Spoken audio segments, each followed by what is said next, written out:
لما نسمع اسم النبي لازم نصلي عليه اللهم صل عليه. السلام عليكم ورحمة الله وبركاته.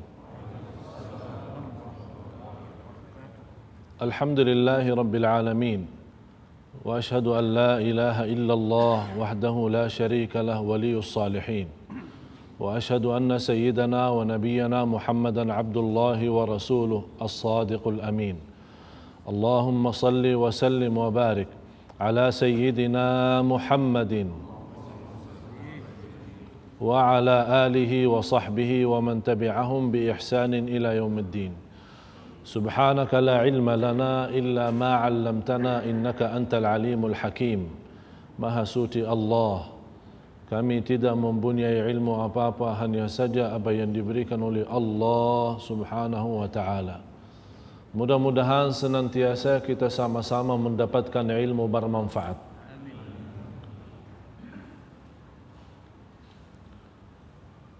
هو الذي أرسل رسوله بالهدى ودين الحق ليظهره على الدين كله وكفى بالله شهيدا. محمد رسول الله. سورة الفتح. بالهدى ودين الحق. Allah mengutuskan para nabi membawa huda wa dinil haq. Huda ilmun nafi'. Wa dinul haq amalun salih. Ilmun nafi' dan amalun salih.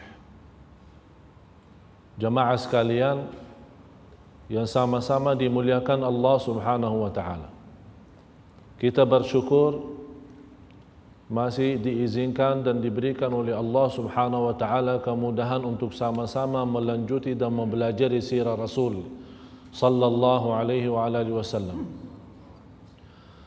Saya ulang lagi, setiap anda mendengar nama Rasulullah wajib balas salawat. Jangan jadi manusia yang kikir, yang pelit. Sallu ala Rasulillah. Allahumma salli wa sallim wa barik alaihi.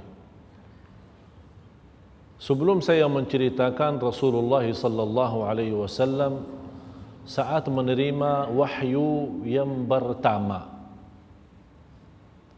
saya sedikit kembali kepada bahasan kita yang lalu tentang sejarah Ka'bah.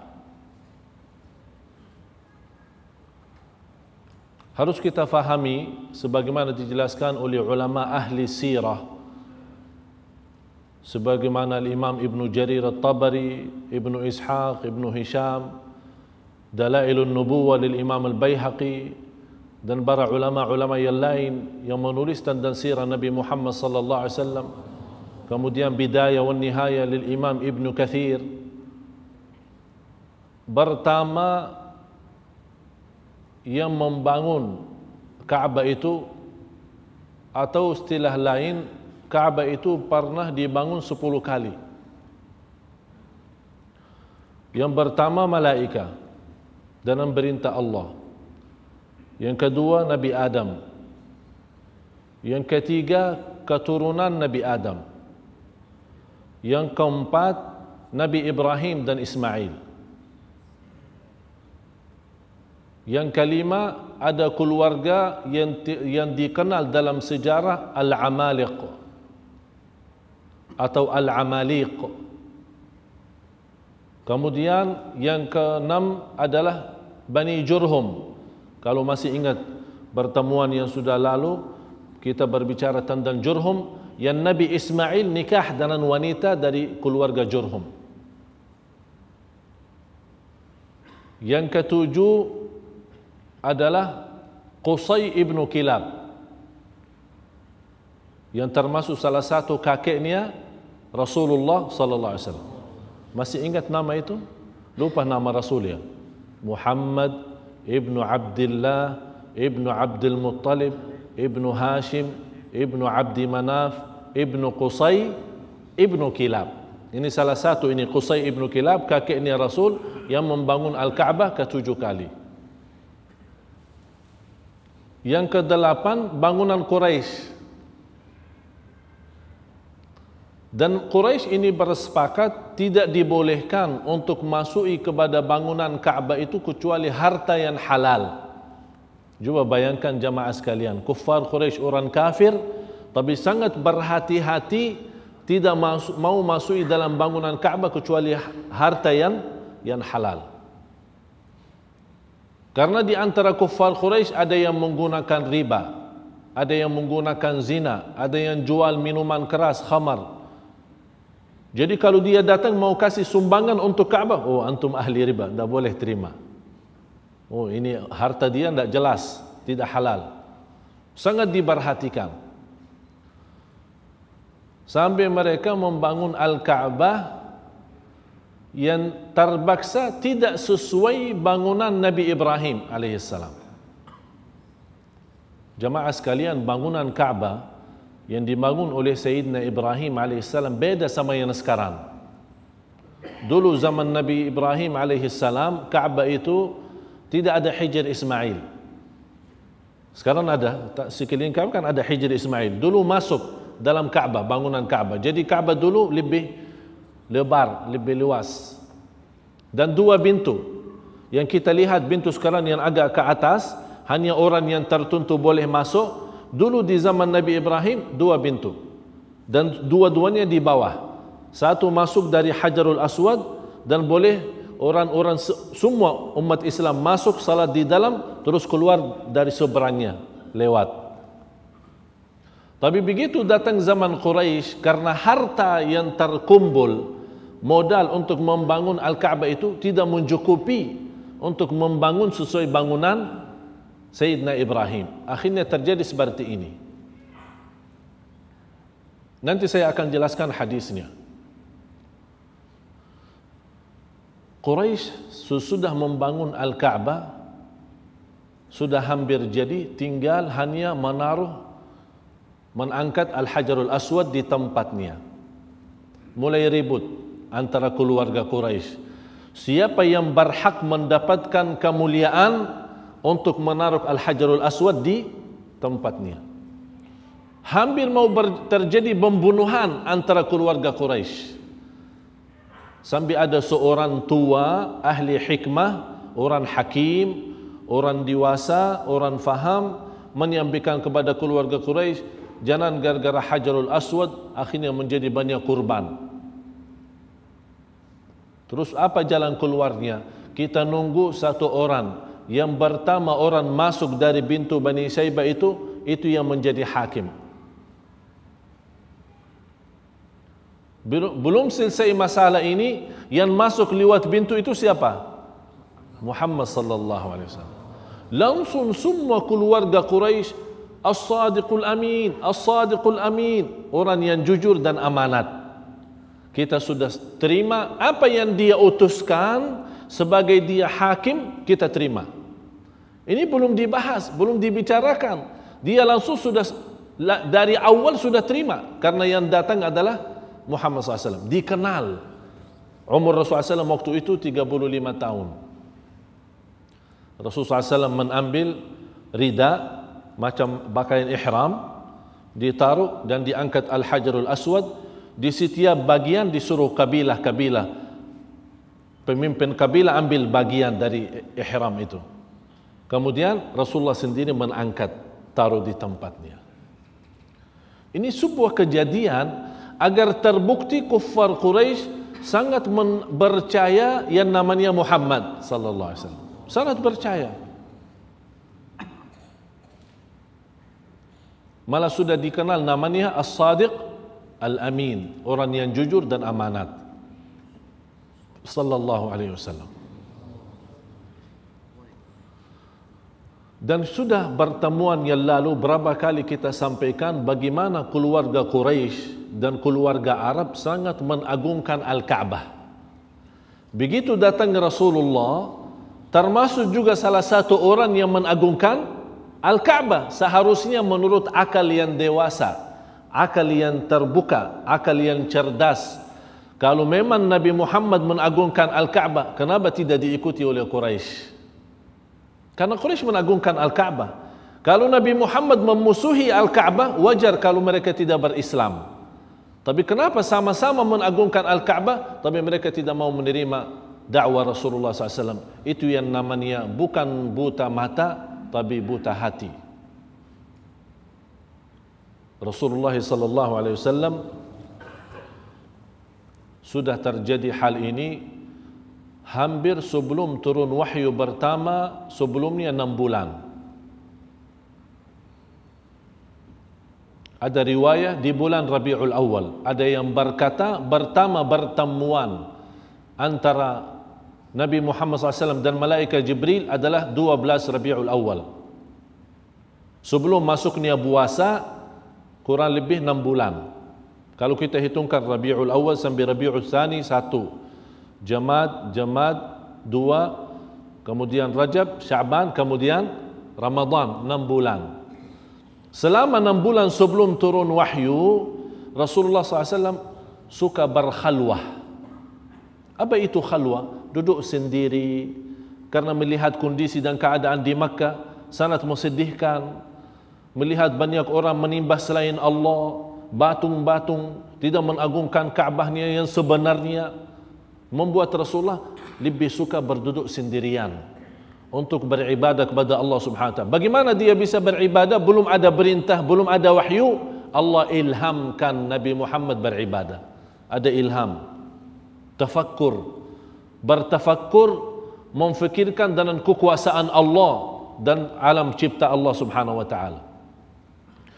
Sampai melihat mimpi-mimpi, apapun yang dilihat oleh Rasulullah dalam mimpi besoknya terjadi nyata. Ini juga tanda pertama Nabi Muhammad sebagai Nabi. Oleh karena itu kata Rasulullah SAW di hadis yang sahih yang diriwayatkan Imam Ahmad dalam musnadnya, ar-ru'yatus salihah, mimpi yang salih. Kalau dalam ru'ya, kalau dalam mimpi yang tidak ada artinya atau tidak ada intinya, itu namanya mimpi. Bisa boleh dari syaitan. Tapi kalau ru'ya itu dari Allah Subhanahu wa taala. Apa itu ru'ya? Karena boleh saja orang mukmin yang menjadi orang jujur dalam kehidupannya, Allah memberikan khabar gembira lewat ru'ya, mimpi. Itulah yang dilihat oleh Rasulullah SAW. Sampai pernah satu malam Rasulullah SAW melihat ke atas, ke langit, dengan suara keras dipanggil, "Anta Rasulullah wa ana Jibril." Engkaulah Rasulullah dan saya Jibril. Tapi dia melihat kanan kiri tidak menampak siapa-siapa. Habis itu mulai Rasulullah SAW beriktikaf. Dulu tidak ada istilah iktikaf, tapi yang dulu ada istilah khalwah. Khalwah itu duduk sendirian di tempat yang sepi, tidak ada siapa-siapa. Rasulullah suka membawa makanan dari rumah Siti Khadijah yang mencukupi beberapa hari untuk dia makan. Ambil kurma sama air sama roti, 3 hari, 4 hari, 1 minggu. Dia duduk di Ghar Hira, sebuah gua yang namanya Hira. Rasulullah SAW duduk di situ.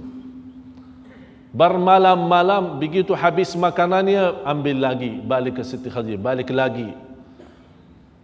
Sampai terjadi satu malam Rasulullah SAW lagi di gua Hira berzikir, dan dengan ilhamnya Allah dia beribadah kepada Allah lewat ibadah tafakkur. Turunnya malaikat Jibril. Peristiwa yang seperti ini bagi Rasulullah peristiwa yang cukup luar biasa, membuat Rasulullah sendiri kaget, terkejut. Ini ada apa? Rasulullah SAW diperintahkan oleh malaikat Jibril, "Iqra." Nabi kita Nabi Muhammad seorang ummi. Ummi apa artinya? Tidak pandai baca, tidak pandai menulis. Tidak boleh baca, tidak boleh menulis. Ummi. Dan banyak di negeri Arab di saat itu banyak yang ummi, tak boleh baca, tak boleh nulis. Dan itulah ada hikmahnya, agar jangan besok ada manusia berkata, "Oh, Quran ini buatan Nabi Muhammad." Oh, tak pandai nulis, tak pandai baca. Jadi tidak ada alasan bagi manusia Quran ini buatan Nabi Muhammad. Tidak ada. Karena sudah semua negeri Arab, termasuk Quraisy, mereka tahu Rasulullah tidak pandai baca dan tidak pandai menulis. Malaikat Jibril memerintahkan Nabi Muhammad, "Ya Muhammad, iqra." Rasulullah SAW jawab, "Ma ana biqari." Karena saya mendengar satu ceramah, karena dia mungkin barangkali belum boleh bahasa Arab, dia langsung terjemahkan, "Ma ana biqari," saya tidak mau baca. Oh, bukan begitu Nabi Muhammad SAW. Yang dimaksud "ma ana biqari" adalah saya tidak pandai baca, tidak boleh baca. Bukan saya tidak mau baca. Ini kan maksiat kalau tidak boleh baca.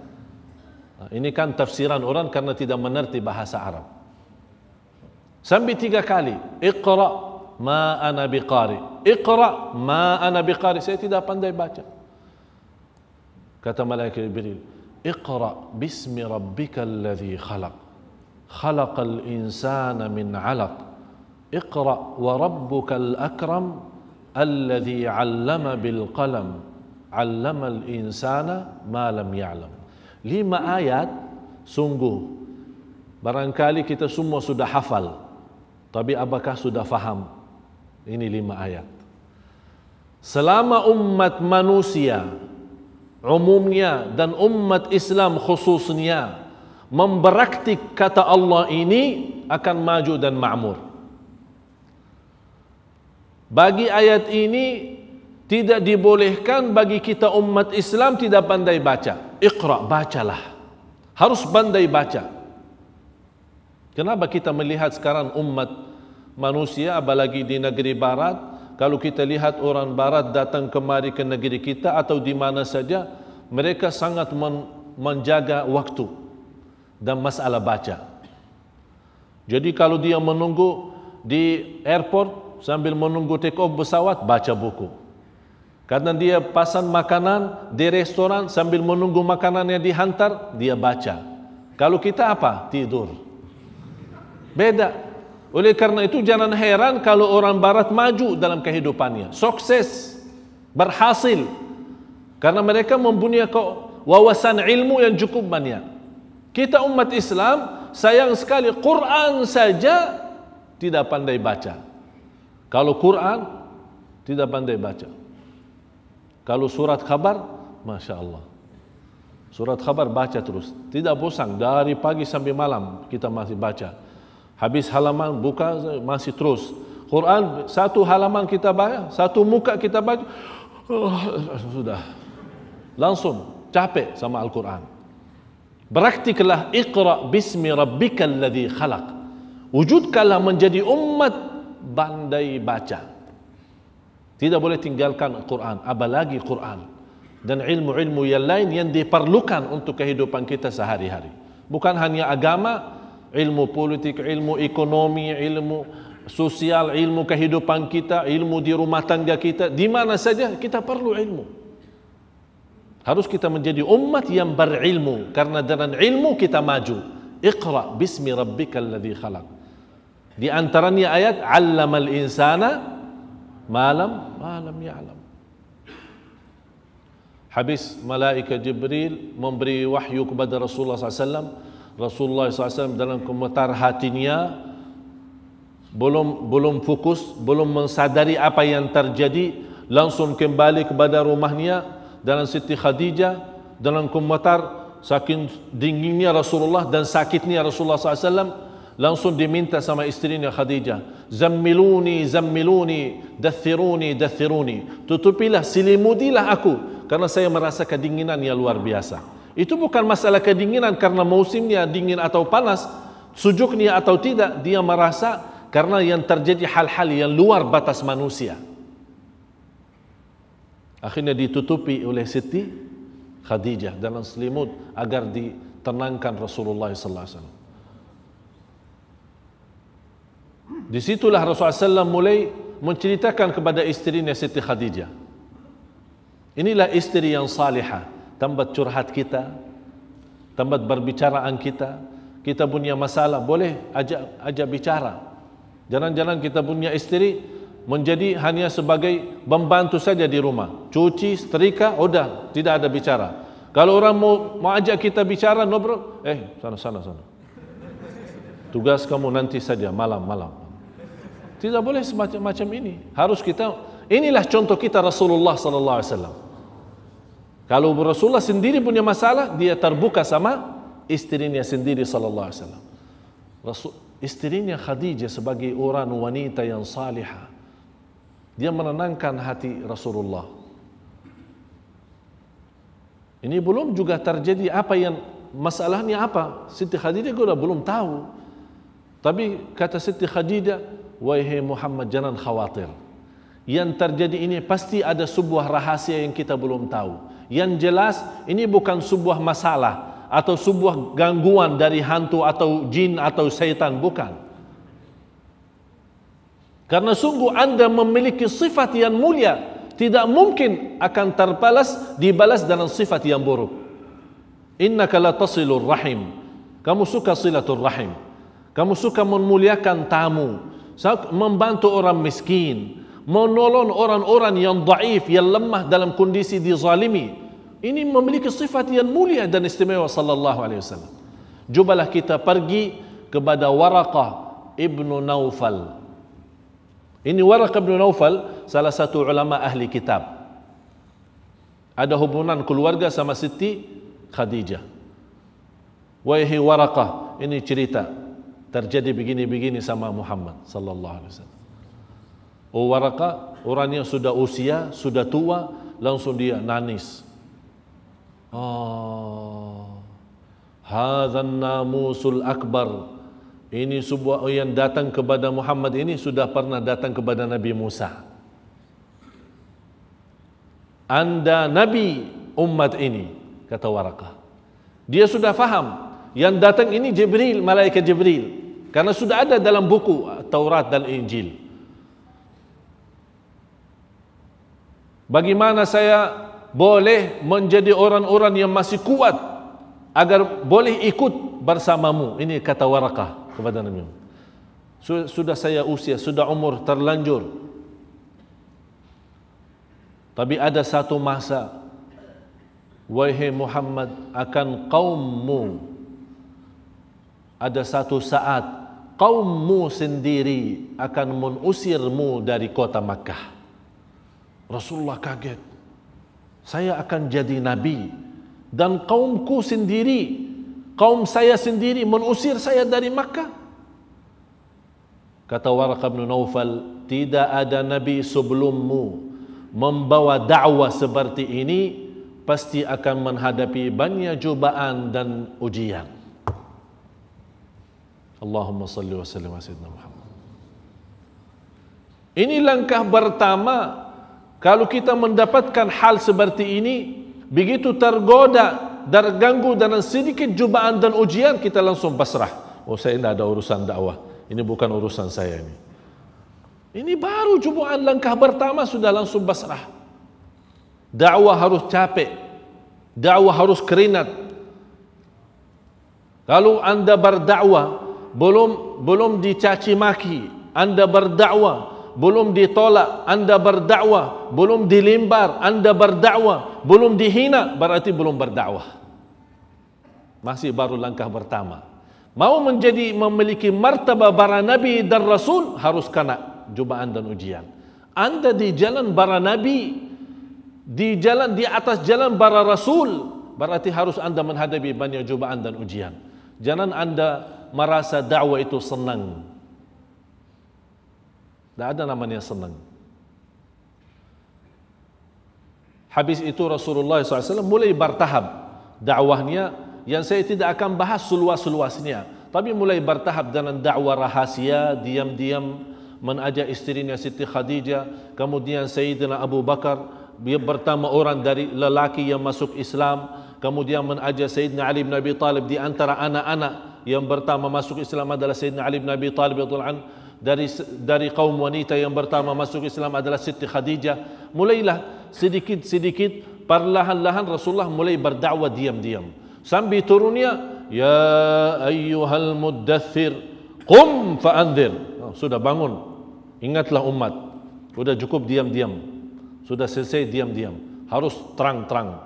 Jelaskan kepada umat. Rasulullah SAW naik ke Jabal Abi Qubais. Yang ada, sekarang sudah tidak ada. Sudah dibangun hotel. Habis ini. Sayang, semua bekas-bekas tanda-tanda sirah-sirah itu sudah hancur. Tidak ada lagi. Tempat kelahiran Rasul sudah tidak ada. Tempat duduknya Rasul tidak ada. Tempat belajar Rasul tidak ada. Sudah la haula wala quwwata illa billah. Inilah kehilangan sejarah kita. Naik Rasulullah SAW.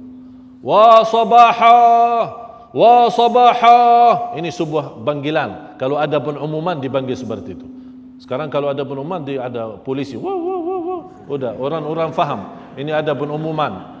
Tapi dulu tidak ada kan macam miknya dan macam ini tidak ada. Lampu ini tidak ada. Tidak ada semua. Jadi kalau ada orang ada pengumuman tinggal naik Jabal Abi Qubais, dia panggil wa sabaha, artinya wa sabaha, ya pagi-pagi, artinya pagi-pagi kumpul-kumpullah ada pengumuman. Semua lihat yang memanggil dan bertanya di atas gunung itu adalah Muhammad SAW. Oh, ini Muhammad As-Sadiqul Amin, As-Sadiqul Amin. Marilah kita, ada apa? Semua berkumpul.